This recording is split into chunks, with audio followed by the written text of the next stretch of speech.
اللہ نے تمہیں پیسے دیے ہیں, نئی گاڑی تم نے خریدی ہے, چھوٹے بچے کا جوتا کیوں باندھ دیا آگے تم نے؟ جوتا باندھنے سے اگر یہ ایکسیڈنٹ سے, حادثے سے گاڑی بچ سکتی ہوتی ہے تو پھر پاکستان کے جتنے پی آئی اے کے جہاز ہیں سب پر باندھ دینا چاہیے, سب پہ جوتے لٹکے ہوئے ہیں. عجیب تم نے فلسفہ تراشا. کسی نے جو ہے وہ کالی رنگ کی پٹی باندھ دی نیچے جس سے اس کو نظر نہیں لگے گی. گھوڑے کے پاؤں کے نیچے جو کھری لگی ہوئی ہوتی ہے کچھ لوگوں نے اپنے گھروں میں وہ باندھی ہوئی ہوتی ہے کہ اس سے ہمارے گھر کے اندر کوئی مصیبت نہیں آئے گی, کوئی تکلیف نہیں آئے گی. کسی نے ہنڈیا اپنے گھر کے اوپر الٹی رکھی ہوئی ہوتی ہے, یہ ہنڈیا بچا لے گی. اور میاں ہنڈیا کیا بچائے گی تجھے؟ اللہ کے قہر سے کچھ نہیں بچا سکتا. جب تمہارے اوپر کوئی مصیبت نازل ہونی ہے تو کچھ نہیں بچا سکتا. اگر بچنا چاہتے ہو تو پھر اللہ سے استغفار کرو, اللہ تعالیٰ کی تسبیح کرو, اللہ کی تحلیل کرو, میرے حضور پہ درود پڑھو, پھر دیکھنا کہ مصیبتیں ٹلتی ہیں یا نہیں ٹلتی. تو یہ خام خواہ کے رکیے اور یہ عامل لوگ جو ہیں ان کا تو کام ہی یہی ہے.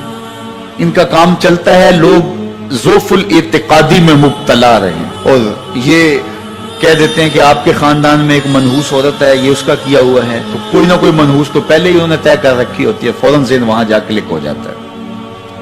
اس کا نون سے نام شروع ہوتا ہے, اس کا کاف سے نام شروع ہوتا ہے, اس کا جیم سے نام شروع ہوتا ہے, تو پورے خاندان میں کسی کا نام کاف, نون یا جیم سے تو شروع ہوتا ہی ہوگا, یا دوستوں میں, تو فوراً ذہن جو ہے ادھر منتقل ہو گیا. اب یہ بابا جی نے بتا دیا ہے, ہاں ہاں ہاں اس نے یہ بات کی تھی, کچھ باتیں یاد آنے لگی. اس کاف سے شروع ہونے والے نام کے ساتھ نفرت پیدا ہو گئی. اس بابے نے نفرت کا کاروبار کیا. اس نے تو 100 روپے 200 روپے لے لیے لیکن دو انسانوں کے اندر نفرت ڈال دی. اس کا گریبان کل قیامت کے دن پکڑا جائے گا. ان ملنگوں کے پاس, ان ذوف الاعتقادی کو پھیلانے والوں کے پاس کبھی نہ جاؤ. تمہیں مصیبت پڑی ہے, تمہیں لگ رہا ہے کہ شاید میرے اوپر جادو ہے, تو پڑھو نا سورہ بقرہ, جادو جڑ سے اکھڑ جائے گا. 40 دن اپنے گھر میں سورہ بقرہ پڑھو, برکت ہوگی. کہتے ہیں مولوی صاحب 40 دن تو نہیں پڑھی جا سکتی, 2.5 پارے, ہمیں کوئی تعویذ ہی کرتے ہیں. ہم شارٹ کٹ چاہتے ہیں نا, روزانہ صبح 2.5 پارے سورہ بقرہ پڑھے, یہ تو ہم سے نہیں پڑھی جائے گی. تو آپ کوئی تعویذ ہی لکھ دیں. کاروبار میں برکت نہیں, میں کہتا ہوں پڑھو نا سورہ واقعہ, 3 رکوع ہیں, برکت ہوگی. ہم کہتے ہیں ہمیں تعویذ ملنا چاہیے, بس وہ ہم گلے میں رکھ دیں, بٹوے میں رکھ لیں, پرس میں رکھ لیں اور ہمارا کام ہو جائے, ہمیں کچھ بھی نہ پڑھنا پڑے, ہمیں وضو تک نہ کرنا پڑے, نماز نہ پڑھنی پڑے اور برکت ہو جائے. ایسے برکت تو نہیں آتی. اس لیے چھوڑو ان کی جان, آؤ قرآن مجید پہ آؤ, آؤ سجدوں پہ آؤ, آؤ دعاؤں پہ آؤ. سحری کے وقت اس کی رحمتیں آواز دے رہی ہوتی ہیں, حل من مسترزقن, ہے کوئی رزق مانگنے والا, اور تم اس وقت سوئے ہوئے ہو, سارے دن ٹھوکریں کھاتے ہو. آؤ نا اس وقت جھولی پھیلا کے, ہاتھ پھیلا کے کہو مالک تو جھولیاں بھر دے. تو پھر دیکھنا, میرا بیٹا سالم مشرکین کی قید میں ہے اور میں فاقوں کی حالت میں ہوں. تو فرمایا آل محمد کے پاس ایک سیر جو ہیں, بس اس کے علاوہ ہمارے پاس بھی کھانے کے لیے دنیاوی اسباب نہیں ہیں. کہا صبر کرو اور اللہ سے ڈرو, اور لا حول ولا قوت الا باللہ کثرت کے ساتھ پڑھو. یہ ایسا وظیفہ ہے, ایک حدیث پاک میں آتا ہے کہ یہ 99 بیماریوں کا علاج ہے. اس میں سب سے کم درجے کی بیماری ہم اور غم ہے. یہ دکھوں کا مداوع ہے, مشکلات کا علاج ہے, اور یہ وظیفہ میرے حضور نے بتایا. حضرت ابو ذر غفاری رضی اللہ تعالیٰ عنہ کو حضور نے 5 چیزیں بتائی تھی. ان میں سے 5ویں چیز یہ تھی کہ ابو ذر کثرت کے ساتھ لا حول ولا قوت الا باللہ پڑھا کرو. فرمایا عرش الہی کے نیچے ایک خاص خزانہ ہے, یہ وظیفہ وہاں سے آیا ہے. یہ زندگی میں معمول بنا لو, جب پھنس جاؤ, مشکلات میں آ جاؤ تو لا حول ولا قوت الا باللہ پڑھو, اللہ راستے کھولے گا. تو حضور نے 3 چیزیں فرمائی, اللہ سے ڈرو, صبر کرو اور کثرت کے ساتھ لا حول ولا قوت الا باللہ پڑھو. وہ فرماتے ہیں کہ میں یہ عمل شروع کیا, ابھی گھر میں بیٹھا ہی تھا کہ دروازے پہ دستک ہوئی, تو میں اٹھا کہ دروازہ کھولوں دیکھوں کہ کون ہے. تو دروازہ کھولا, دیکھا میرا بیٹا کھڑا ہے اور اس کے پیچھے 100 اونٹ کھڑے ہیں. تو میں نے کہا کہ تم اور یہ اونٹ؟ کہا مجھے موقع لگ گیا, میں ان کی قید سے بھاگ آیا. وَيَرْزُقْهُ مِنْ حَيْثُ لَا يَحْتَسِبُ، وہ تمہیں وہاں سے رزق دے گا جہاں سے تمہیں گمان بھی نہیں۔ اس کے ہو کے تو دیکھو، اللہ اکبر، اللہ کے ہو جاؤ تو پھر وہ تمہاری ضرورتوں کا کفیل ہو جائے۔ فرمایا حضرت عبداللہ ابن مسعود رضی اللہ تعالیٰ عنہ نے کہ کسی شخص کو فقر و فاقہ آ جائے تو وہ لوگوں کو بتائے کہ میں آج کل بڑے مشکل حالات میں ہوں، ہر وقت لوگوں کو بتاتا رہے تو اس کی مشکل بڑھے گی، اس کی مشکلیں آسان نہیں ہوں گی اس طرح۔ اور اگر وہ اپنی اس مشکل کو کسی سے شیئر نہ کرے بلکہ مصلی بچھا کے اپنے رب سے کہے کہ مالک فقر و فاقہ آ گیا ہے اور اس کا علاج تیرے پاس ہے، اس مرض کا مداوع تیرے پاس ہے۔ تو حضرت عبداللہ ابن مسعود فرماتے ہیں کہ رسول کریم نے فرمایا جلد یا بدیر اللہ اس کو مالا مال فرما دے گا۔ یہ بھی کبھی کر کے دیکھو، مشکل آ جائے، فاقہ آ جائے۔ اور قرآن مجید کا دل سورہ یاسین ہے، جس نے ایک مرتبہ سورہ یاسین کی تلاوت کی اللہ 10 مرتبہ قرآن پڑھنے کا ثواب عطا کرے۔ اور کتنا بڑا اجر ہے، آپ ایک سال میں بھی شاید 10 قرآن مجید نہ ختم کر سکیں اور سورہ یاسین پڑھیں تو 10 مرتبہ قرآن مجید پڑھنے کا ثواب نصیب ہوگا۔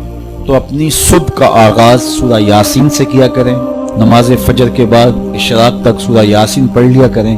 سورہ یاسین اگر آپ پڑھ کے اپنے دن کا آغاز کرتے ہیں آپ کا سارا دن خیر سے گزرے گا۔ اس دن اگر کاروبار کریں گے تو برکت ہوگی، اس دن بہت ساری بیماریوں سے، آفات و بلیات ارضیہ اور سماویہ سے بچے رہیں گے، لوگوں کے شر سے، حادثات سے محفوظ رہیں گے۔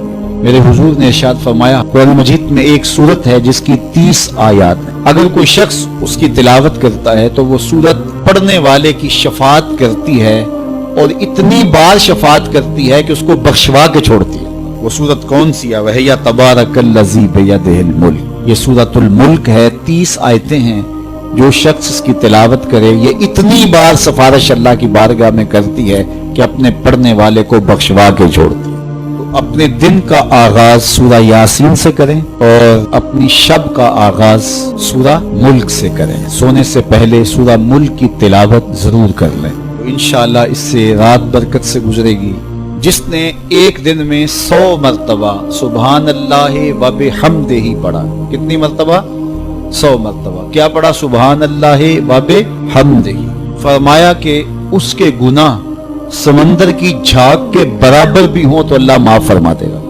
تو یہ اپنے وظائف میں شامل کر لیجئے، سبحان اللہ و بحمدہ۔ اور حدیث بخاری ہے کہ 2 کلمے ایسے ہیں جو اللہ کو محبوب ہیں اور زبان پر مشکل نہیں، زبان پر بڑے آسان ہیں، اور جب میزان پہ رکھے جائیں گے تو پلڑے کو جھکا دیں گے، بڑے بھاری ہیں میزان پہ۔ وہ 2 کلمے یہی ہیں، سبحان اللہ و بحمدہ، سبحان اللہ العظیم۔ تو اگر اس کو 100 مرتبہ روزانہ پڑھے تو سمندر کی جھاگ کے برابر بھی گناہ ہو تو اللہ معاف فرما دیتا ہے۔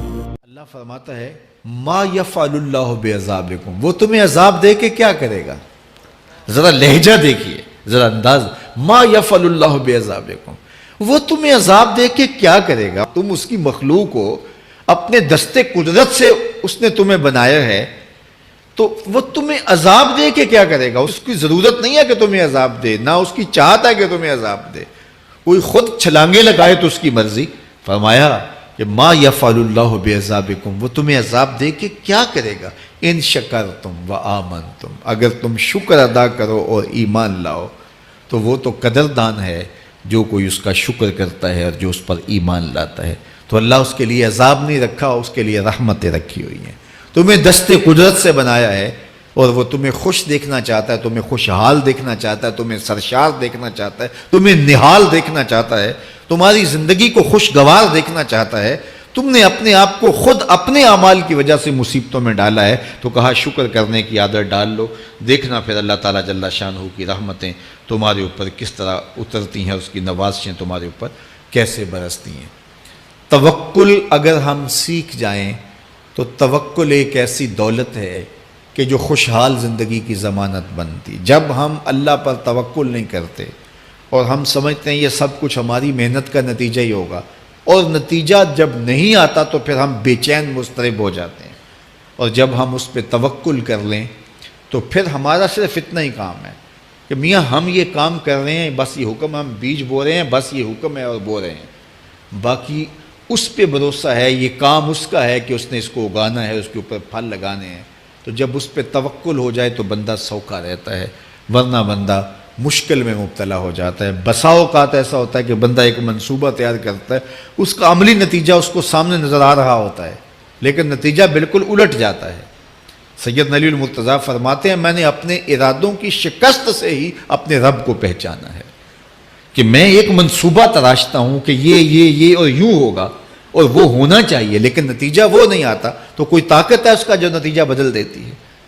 تو بندہ اس طاقت پہ یقین کرتے، اس پہ توکل کر کے جو ہے وہ اس پہ بھروسہ کر لے تو زندگی سوکھی ہو جاتی ہے۔ مغرب میں جو اللہ پر یقین نہیں رکھتے وہ خودکشی کر لیتے ہیں کہ یہ کیوں ہو گیا، ایسا نہیں ہونا چاہیے تھا، لیکن ہم خودکشی اس لیے نہیں کرتے، ہم کہتے ہیں میرا رب جس طرح چاہے اس طرح ہی ہوتا ہے، جو اس نے طے کیا ہوا ہے وہ کر کے رہتا ہے، اس لیے تم اس پہ توکل کر لو اور اس پہ بھروسہ کرو۔ حضور علیہ الصلوۃ والسلام نے فرمایا لو انکم توکلون علی اللہ حق توکلہ، اللہ پر توکل کرنے کا جو حق ہے اگر تم وہ ادا کر دے تو فرمایا اللہ تمہیں ایسے رزق عطا کرے جیسے پرندوں کو عطا کرتا ہے۔